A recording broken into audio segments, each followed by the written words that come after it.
नमस्कार, मैं हूं सुरेश चौहान के और आप देख रहे हैं चलते चलते में मैं आज आपके सामने एक ऐसे व्यक्तित्व को लेकर आया हूं कि मैं दावे के साथ कहता हूं कि ये हिंदुस्तान के सबसे जेंटलमैन सीएम हैं। खट्टर जी, आपका स्वागत है। नमस्कार। मैं देश भर में घूमता हूं, हालांकि ये कहने से मेरे कुछ मित्र ये भी कहेंगे कि हम जेंटलमैन है क्या नहीं, लेकिन मैं ये दावे के साथ कहता हूँ कि हिंदुस्तान के एक जेंटलमैन के सामने आज हम चलते चलते करने जा रहे हैं। आपने आपके राज्य में राजनीतिक चरित्र को बदलने का जो बीड़ा उठाया और मुझे लगता है उसमें काफ़ी हद तक आप कामयाब भी हुए हैं। आपको ऐसा नहीं लगा कि ये करने से आपका राजनीतिक नुकसान भी हो सकता है? देखिए सुरेश जी, राजनीतिक नफ़ा नुकसान का विषय नहीं है।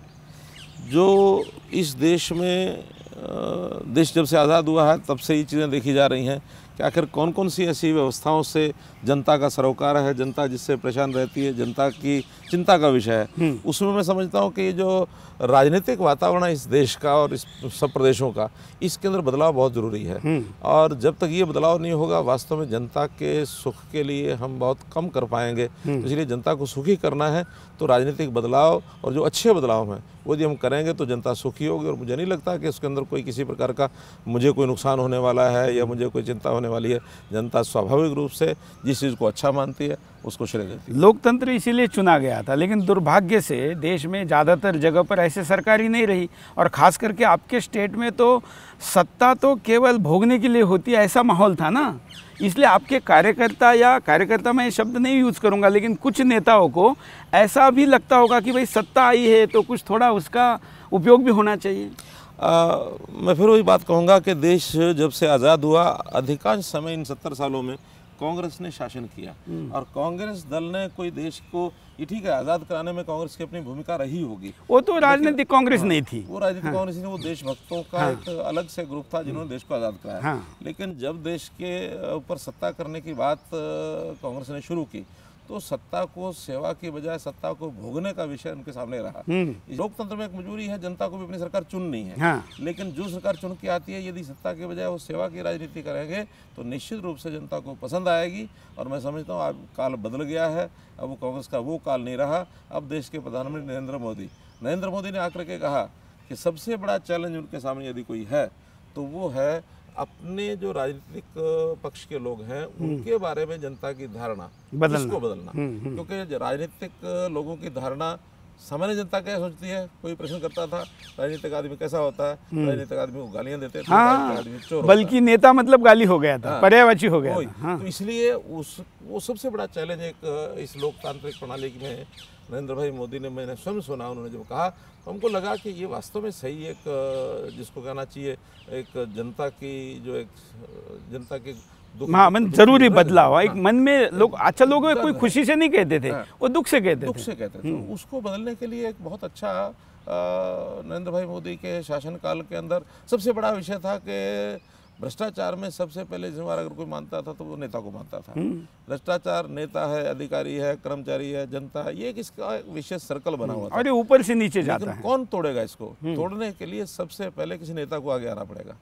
तो इसलिए हम लोग जिस विचारधारा को लेकर के आगे चल रहे हैं उसमें सबसे बड़ा चैलेंज हमारा ये है कि नेताओं के प्रति जो जनता का दृष्टिकोण है उसको बदला जाए। और उसको बदलने के लिए हमारे देश के अंदर अब जितने नए नेता आ रहे हैं वो सब एक से एक बढ़कर इसी होड़ में आगे आ रहे हैं कि जनता के लिए ट्रेंड चल रहा है, सेवा का काम कौन करे, त्याग के समर्पण के भाव से कौन आगे बढ़े। तो वो शुरुआत नरेंद्र भाई मोदी ने की है, वो हमारे एक प्रकार के आदर्श है। जब उन्होंने एक छोटा वाक्य कहा, न खाऊंगा न खाने दूंगा, अब ये वाक्य इतना असर कर गया है जनता के सामने कि अब ज़रा भी कोई भ्रष्टाचारी व्यक्ति सामने आता है तो उसी समय। लेकिन आप ज़्यादा ही डाइटिंग करवा रहे लोगों की। आपने तो शिक्षक भर्ती ऐसी करवा दी कि उसमें कई लोगों की दुकानें बंद हो गई। अच्छा, आपने पुलिस भर्ती में भी जो किया, मतलब ज़्यादातर राजनीतिक एक लोगों को आशा होती है कि चलो ये बहाना है, लोग आएंगे, भीड़ लगाएंगे, लोगों को लगेगा मैंने जॉब दे दी।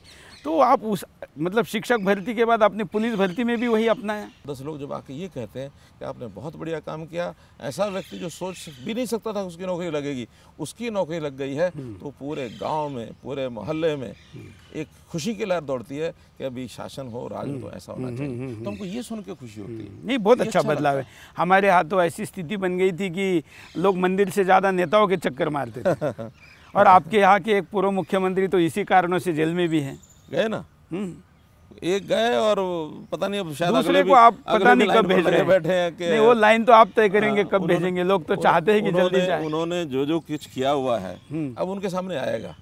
उसकी इंक्वायरियां चल रही हैं, उसमें सीबीआई अपने तौर पर इंक्वायरी कर रही है, उसमें सुप्रीम कोर्ट अपने तौर पर केस को देख रहे हैं। इसलिए हमको किसी के साथ कोई वैर विरोध नहीं है, कोई बदले की भावना से हम नहीं कर रहे हैं।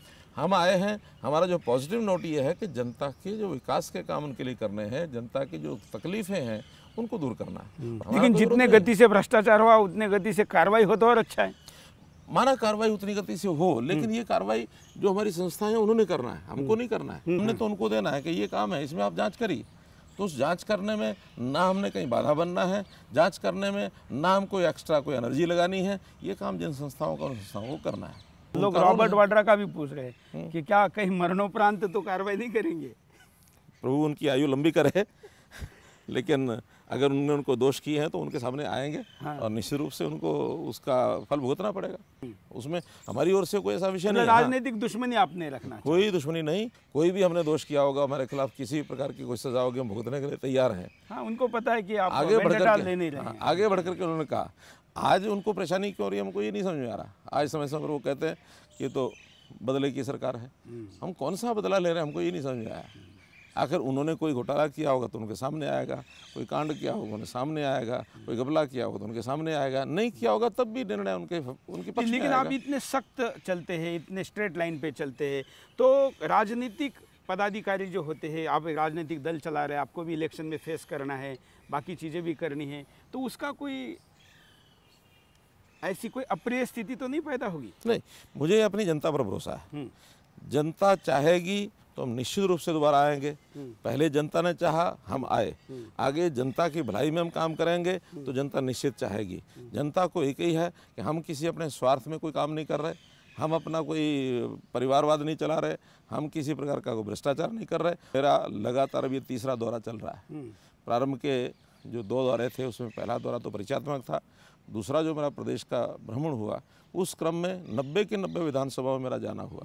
और 90 विधानसभाओं में मैंने जो जनता की अपेक्षाएं थी, जो उनकी डिमांड्स थी, मांगें थी, सबकी घोषणाएं की। 3500 घोषणाओं में से आज 1800 घोषणाएं या तो पूरी हो चुकी है या उनके ऊपर काम चल रहा है। बाकी बचे हुए भी हमारा तीसरा वर्ष है। ये भी आपकी राजनीतिक ईमानदारी है कि आप कबूल कर रहे हैं कि 1800 ही हुई है। हाँ, हमको ये कहें कि पूरी 3500 होगी ऐसा नहीं, क्योंकि हमने घोषणाएं की हैं। बहुत काम ऐसे हैं जो लंबे चलने वाले हैं, 3-3 साल 4-4 साल में भी पूरे होते हैं। केंद्र से अच्छी मदद भी मिल रही है आपको? देखिए, जो केंद्र की मदद बाकी सब प्रांतों को मिल रही है वो हमारे प्रांत को भी मिल रही है, लेकिन जो हमारे प्रांत की स्थिति है, जो हमारी आवश्यकताएं हैं, वो केंद्र के पास जाती है। केंद्र की योजनाएं हैं, उन योजनाओं का एक प्रकार से एक रेगुलेशन कर दिया है कि अब उनके हाथ में कोई बहुत ज़्यादा डिस्क्रिमिनेशन करने का कोई बाकी बचा ऐसा नहीं। न्याय प्रिय कर दिया। नीति, अब वो जो नीति आयोग बना है योजना आयोग की जगह, अब उस नीति आयोग के कारण से उन्होंने बजट भी बढ़ा दिया है कि जो शेयरिंग था 32% से 42% कर दिया। तो 42% पैसा प्रदेश को आना ही आना है। जो प्रदेश को पैसा आएगा वो प्रदेश अपनी योजनाओं के हिसाब से अपना पैसा लगाएगा।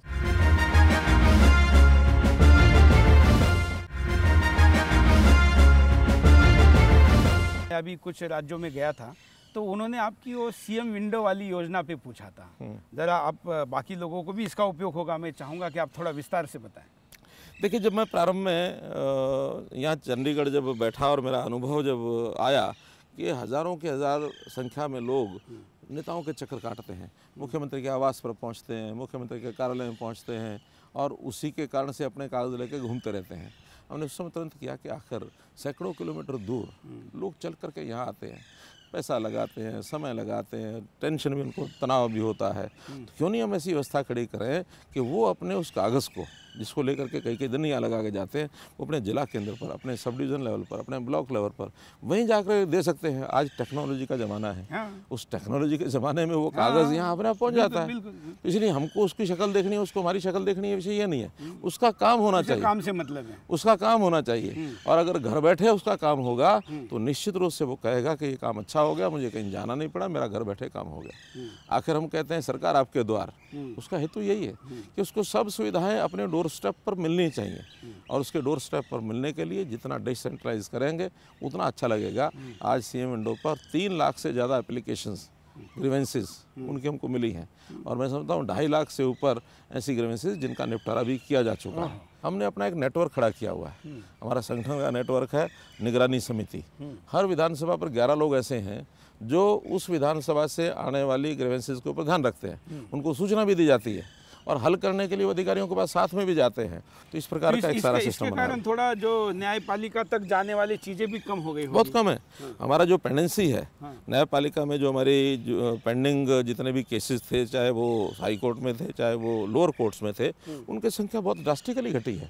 जो जनता के साथ पुलिस का जो एक तालमेल बैठे, ऐसे लाइजन ग्रुप भी बनाए हुए हैं। तो उस नाते से खास करके 2 जिलों में तो हमने महिलाओं को, जो महिलाओं के खिलाफ अपराध होते हैं वो कम हो, और पुलिस का और महिलाओं के इस प्रकार के होने वाले अपराधों का निपटारा कैसे हो, तो इसलिए हर गांव के अंदर एक महिला वॉलंटियर, पुलिस महिला वॉलंटियर, महेंद्रगढ़ जिला और करनाल जिला, 2 जिलों के अंदर गांव-गांव में ये प्रयोग चल रहा है। ये केंद्र की एक योजना है और इसमें सफलता मिलने के बाद मैं समझता हूँ हो सकता है हम हर एक गाँव के अंदर एक महिला पुलिस वॉलंटियर ये खड़ा करें ताकि लोगों को परेशानियाँ ना हो।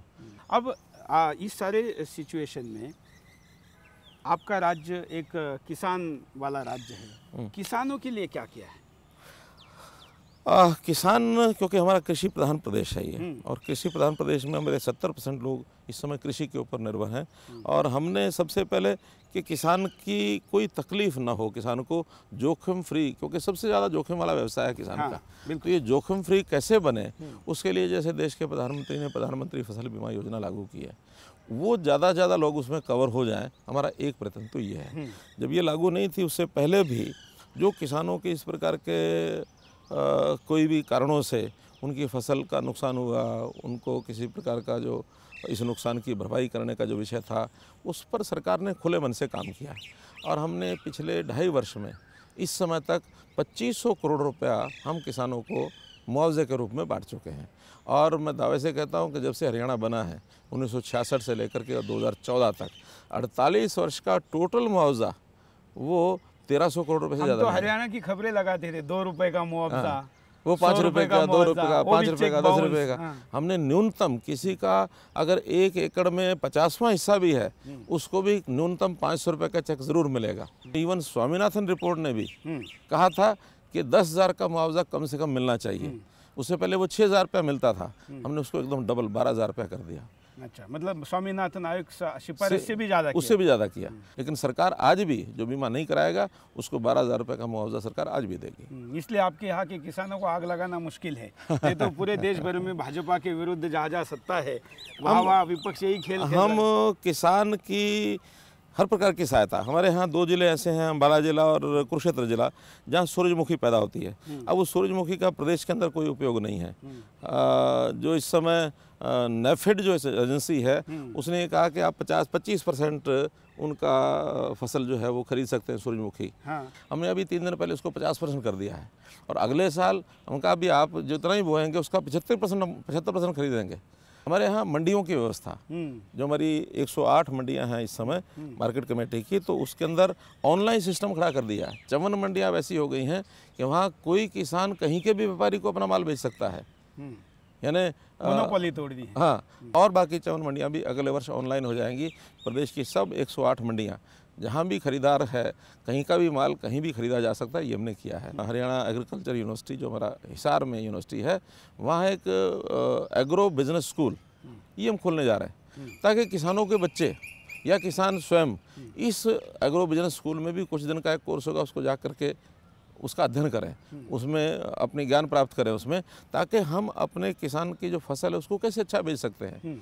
हमने मार्केटिंग व्यवस्था अच्छी करने के लिए एक बहुत बड़ी मंडी हमारे यहाँ गन्नौर एक स्थान है, तो गन्नौर स्थान के ऊपर 600 एकड़ ज़मीन के ऊपर एक यानी एशिया की सबसे बड़ी मंडी वो बनाने जा रहे हैं, ताकि वहाँ पर किसान की जो उत्पाद है उसको वहाँ बेचा जा सके। जो प्रधानमंत्री जी का एक आह्वान है कि हम किसानों की 2022 तक इनकम डबल कर देंगे, वो हम डबल करेंगे, निश्चित रूप से करेंगे। खेती के अलावा खेती से जुड़े व्यवसाय ये करने के लिए हम उनको प्रोत्साहन दे रहे हैं, उसके लिए ग्रांट्स दे रहे हैं, सब्सिडीज़ दे रहे हैं। गौ पालन है, दुग्ध उत्पादन की जितनी भी फार्मिंग है, या मछली पालन है, या मशरूम फार्मिंग है, मधुमक्खी पालन है, ये सारे विषय भी किसानों को उनको हम। प्रधानमंत्री जी कहते हैं 1 ड्रॉप मोर क्रॉप। हाँ, तो पानी भी एक मुद्दा है। हाँ, आपने तो वैसे सतलज यमुना वाला मुद्दा तो आपके राज्य के फेवर में लाया, हालांकि आपने उसकी कोई पब्लिसिटी नहीं की, राजनीतिक लाभ नहीं उठाया, लेकिन फिर भी किसानों को उसका फायदा होगा। देखिए, कोई भी काम जो जनता के लिए हम करेंगे वो हम राजनीतिक लाभ के लिए करेंगे, ऐसा मेरा मानना है। होने के बाद लाभ लेने में कोई हर्ज नहीं। नहीं, वो लाभ मिलेगा, अपने आप मिलेगा, वालों को भी तो उसका फायदा होना चाहिए, अपने आप मिलेगा ना। आप तो मीडिया पे इतना कम बजट खर्च करते हैं। मेरा कहना है अरविंद केजरीवाल इतने छोटे से आधे राज्य का आदमी 350 करोड़ खर्च करता है। इतना ज़्यादा खर्च करने के बाद भी उसको क्या मिला है? अल्टीमेटली मीडिया पर ज़्यादा खर्च करने से ज़्यादा लाभ मिलता है, कम खर्च करने से कम लाभ मिलता है, ऐसा नहीं है। हमारा मीडिया के साथ अच्छे संबंध हैं, मीडिया के लोगों के साथ हम अपनी खुल करके बात करते हैं। मीडिया जो चाहता है वो तो हम बताते हैं, जो मीडिया नहीं चाहता वो भी बताते हैं।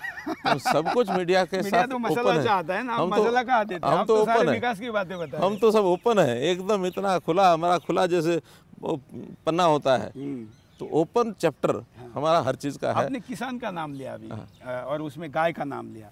आपके प्रदेश में वैसे गौ हत्या और गौ रक्षा, तो गायों की भूमि का जो गोचर भूमियों को लोगों ने दबा के रखा है, उसको मुक्त करने के लिए गोपाल दास महाराज जी काफ़ी दिनों से आंदोलन भी कर रहे हैं। प्रदेश में उसको लेकर माहौल भी है, और आप इतने संवेदनशील है तो क्यों नहीं गायों की ज़मीन पर जो कब्जा हुआ है उसको खाली किया जाए?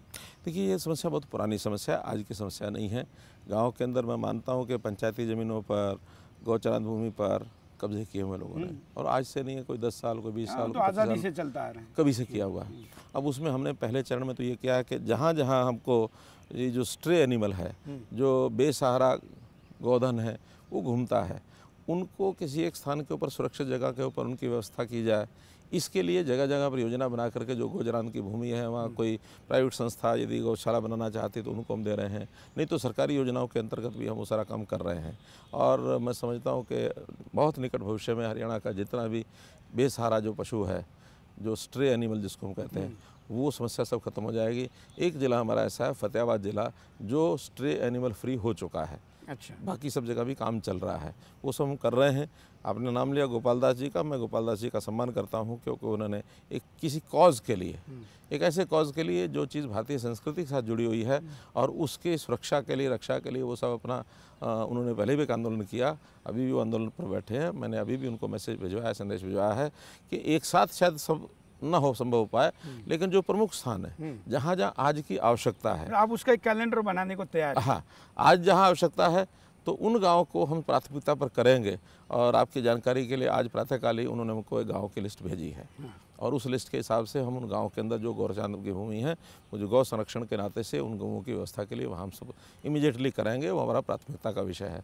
एक गौचरान भूमि का एक बोर्ड बनाने की बात हमने कही है, वो भी हमारे विचाराधीन है, उसको हम करेंगे। और केवल गौचरान ही नहीं, तो बल्कि जितनी भी सार्वजनिक ज़मीन है, चाहे वो पंचायत की ज़मीन है, चाहे किसी डिपार्टमेंट की ज़मीन है, जितना जल्दी आइडेंटिफाई होकर सिक्योर हो जाए वो आइडेंटिफाई करेंगे और उसको सुरक्षित करेंगे। हम 2022 तक यानी हाउसिंग फॉर ऑल, ये योजना जो बनाई है, हरियाणा में कोई बेघर नहीं रहेगा, कोई नहीं रहेगा। हमारे लगभग 2 लाख से 2.5 लाख परिवार ऐसे हैं जिनके पास आज अपना घर नहीं है। उनको सबको हम छोटा बड़ा प्लॉट दे करके या मकान दे करके या उसको लोन दिला करके या उसको ग्रांट दे करके किसी न किसी रूप से उसकी सहायता करेंगे ताकि वो अपना मकान बना सके। बिल्कुल। आपने एक नारा दिया था, एक हरियाणा एक हरियाणवी, जातीयवाद इससे दूर हो और ऐसे प्रयास हो, लेकिन आपके इस नारे की विपरीत आपके खिलाफ जो राजनीतिक षड्यंत्र हुआ जाट आंदोलन का, वो तो इसी नारे को काउंटर करने के लिए हुआ। बात ठीक है कि इस प्रदेश में जातिगत राजनीति बहुत हावी रही है। समाज को जातियों में बांट करके वोट बैंक की राजनीति करने का जो सिलसिला कांग्रेस ने चलाया, उसको हमको समाप्त करना था। और उसको समाप्त करने के लिए सारा हरियाणा एक है, और इस एक हरियाणा में जो हरियाणवी हैं वो जाति पाति को ना सोच करके हरियाणा के साथ जुड़ें, अपने आप को हरियाणा के साथ जोड़ करके हरियाणवी कहला करके गौरवान्वित महसूस करें।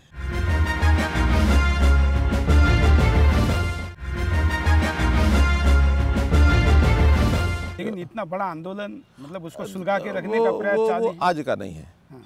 वो आंदोलन वास्तव में 25-30 साल पहले का है, और 25-30 साल पहले के आंदोलन को लेकर के उन लोगों को एक आरक्षण की जो उनकी मांग है, उस आरक्षण की मांग के हमको विरोध में नहीं है। हमने एक्ट पारित किया, 2016 में वो एक्ट पास हो गया। एक्ट पारित होने के बाद अब बाद में फिर हाई कोर्ट ने उसको स्टे दिया है। अब जो चीज़ कोर्ट में चली जाती है वो सब यानी सब जुडिस केस होता है, तो उसके अंदर हम कुछ नहीं कर सकते हैं। कोर्ट अपना डिसीजन देगा, निर्णय देगा, और मुझे लगता है कि वो, लेकिन अभी आप जनता को आश्वस्त कर सकते हैं कि वैसा आंदोलन दोबारा नहीं होने दिया जाएगा, ऐसा नुकसान, ऐसा विकराल रूप उसका ना हो। शांति प्रिय तरीके से कोई अपनी बात कहता है तो हमको कोई दिक्कत नहीं है।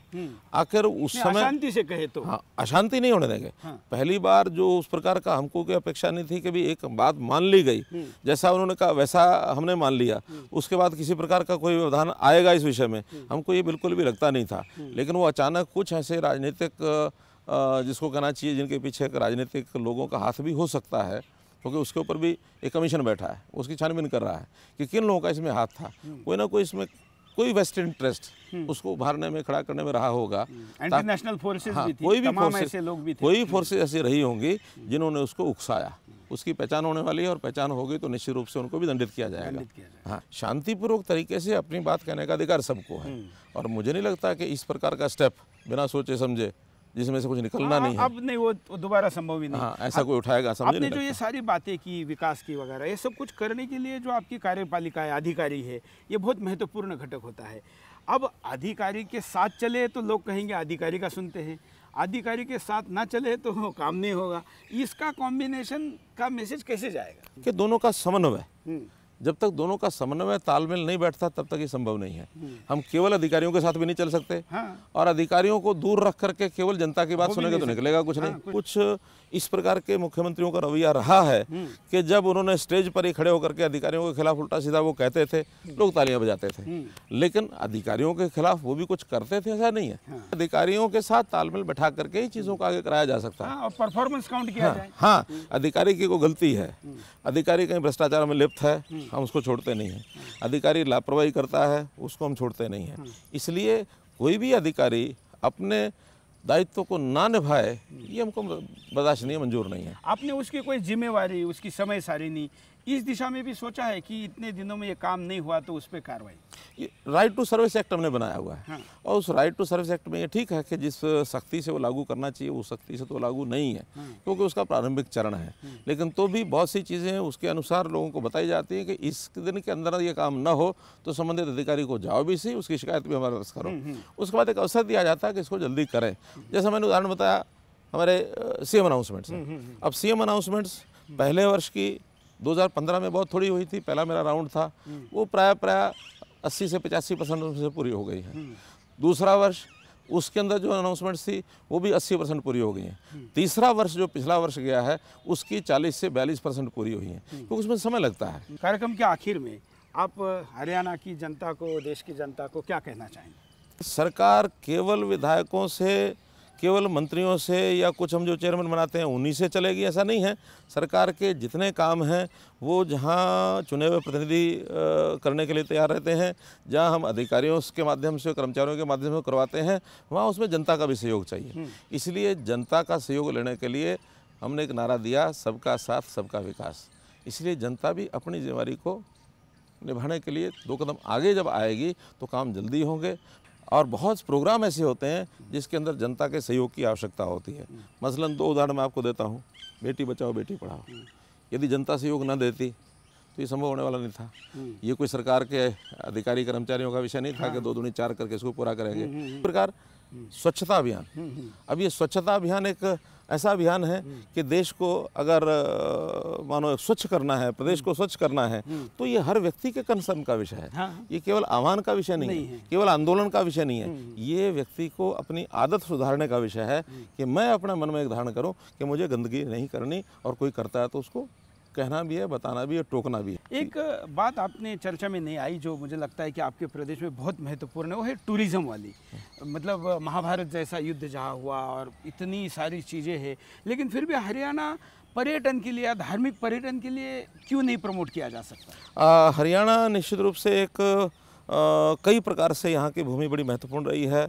यहाँ प्राचीनतम युद्ध भी यहाँ हुए, चाहे वो महाभारत का युद्ध हम कह सकते हैं, चाहे लेटेस्ट 300 साल पहले पानीपत के अंदर भी 3 लड़ाइयाँ हुई हैं। और यहाँ बहुत बहुत ऐसे सांस्कृतिक पहचान के विषय भी हैं।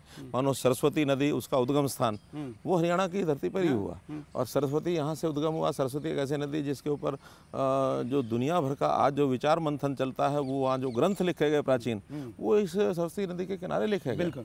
तो इसलिए ये सारे जो पहचान के विषय हैं, यहाँ का वायु, यहाँ का वातावरण, यहाँ का वेदर, यहाँ का मौसम, लोग भी अच्छे हैं, यहाँ की भौगोलिक सारी व्यवस्था, ये सारी इतनी बढ़िया है कि यहाँ पर वास्तव में आकर्षण टूरिज्म का हो सकता है। लेकिन चूँकि पिछली सरकारों ने इस विषय पर बहुत काम कम किया है। अब ये वैसे भी चूँकि एकदम प्रथम जिसको कहना चाहिए प्राथमिकता का, प्रथम प्राथमिकता का विषय कभी रहा नहीं है। लेकिन रोजगार बहुत अच्छा, लेकिन इससे रोजगार मिल सकता है, ऐसा मानता हूँ। और ये जो रोजगार है, ये टूरिज्म के माध्यम से लोगों को मिले, तो हमने कई विषयों पर काम करना शुरू किया है। कालका से कलेसर, ये एक ऐसा बेल्ट है जो पहाड़ के नज़दीक, शिवालिक पहाड़ियों के नज़दीक कॉरिडोर बन सकता है। तो वहाँ पर उसमें आदि बद्री जो सरस्वती नदी का उद्गम स्थान है, वो भी वहाँ है। वो बंदाबीर बरागी की राजधानी रही लोहगढ़, वो भी उसी में है। वहाँ पर कई प्रसिद्ध मंदिर भी हैं। तो इस सारे स्थानों को विकसित करने वाले हैं। इसी प्रकार कुरुक्षेत्र एक सांस्कृतिक नगरी है, और इस सांस्कृतिक नगरी के विकास के लिए केंद्रीय जो हमारा पर्यटन विभाग है, श्री महेश शर्मा जो हमारे मंत्री हैं, उन्होंने स्पेशल एक 95 करोड़ रुपए का हमको एक अनुदान दिया है उसको ठीक करने के लिए। इतना अच्छा बना हुआ है। मतलब मैं दावे के साथ कहता हूँ, हिंदुस्तान में कोई हिंदू देवस्थान इतना साफ सुथरा और इतना भव्य आसानी से नहीं मिलता आज के ज़माने। तो मैं इस रोड से जब भी जाता हूँ तो मैं कुरुक्षेत्र में ब्रह्म सरोवर में जाके स्नान करता हूँ। कितना भी टाइम बचा। आपकी जानकारी के लिए, इस बार हमने कुरुक्षेत्र में जो गीता जयंती का कार्यक्रम किया, अंतर्राष्ट्रीय स्तर का वो गीता जयंती का कार्यक्रम था। और बहुत से बाहर के दर्जनों देश ऐसे हैं जहाँ से लोग गीता के जानकार, गीता के ऊपर अध्ययन करने के लिए यहाँ वो आए हैं। आज जैसे मैं दिल्ली से चंडीगढ़ आया, तो चंडीगढ़ एक ऐसा हब है कि इन तीनों राज्यों में जाने वाले टूरिस्टर यहाँ आते हैं और यहाँ से बाय रोड जाते हैं। तो क्यों नहीं वहाँ 1-2 नाइट भी अगर वो बिताए तो एक पर्यटक 26 लोगों को रोजगार देता है। और जो आपने लड़ाई का जिक्र किया, पानीपत की लड़ाई, उसके लिए तो महाराष्ट्र से भी लाखों लोग आते हैं। और उसका एक और संदर्भ मैं आपको बताना चाहूँगा कि उस लड़ाई से 56,000 लोगों को अब्दाली अफगानिस्तान लेके गया था और बाद में उसको बेचा था बलूचिस्तान में। आज वही लोग वहाँ पर बलूचिस्तान के आज़ादी का लड़ाई लड़ रहे हैं। अब हम चाहेंगे कि जब आपके सरकार के 1000 दिन पूरे हो, तब हम आपके हर जिले में हमारे रिपोर्टर को भेज के एक 10 मुद्दों के आधार पर जन सर्वेक्षण करेंगे, और उस जन सर्वेक्षण को आपके सामने एक कॉन्क्लेव करके आपको देंगे, और हम आशा करते हैं कि आप उसको पूरा करेंगे। बहुत ही अच्छा लगेगा। आप आखिर जब जन सर्वेक्षण करेंगे तो उसमें कम से कम जनता की जो नब्ज़ है वो क्या है, जनता के सुझाव क्या है, जनता क्या चाहती है हमसे, जनता अभी तक किए हुए कामों से कितना संतुष्ट है, वो सारी बातें अगर हमको पता लगेंगी तो हमको जो बाकी बचे हुए काम हैं उनको पूरा करने का, जनता की सेवा करने का मौका मिलेगा। इसमें आप अगर हमारा सहयोग करेंगे, आपका बहुत बहुत धन्यवाद। बिल्कुल करेंगे, बहुत बहुत धन्यवाद। और हम ये मानते हैं कि जहाँ नीयत अच्छी होती है वहाँ ईश्वर यश देता है। तो हिंदुस्तान चैनल, हमारे चैनल का स्लोगन है, केवल चैनल नहीं देश नंबर 1 बनाना है। बिल्कुल। तो हरियाणा जैसे राज्य 1 नंबर बने बगैर कैसा वो पूरा होगा? हरियाणा नंबर 1 बनेगा तो धीरे धीरे बाकी प्रदेश भी बनेगा, देश नंबर 1 बनेगा। इसलिए वो बने, इसलिए हम आपको पूरा सहयोग देंगे। अपने समय निकाल, हम आभारी हैं।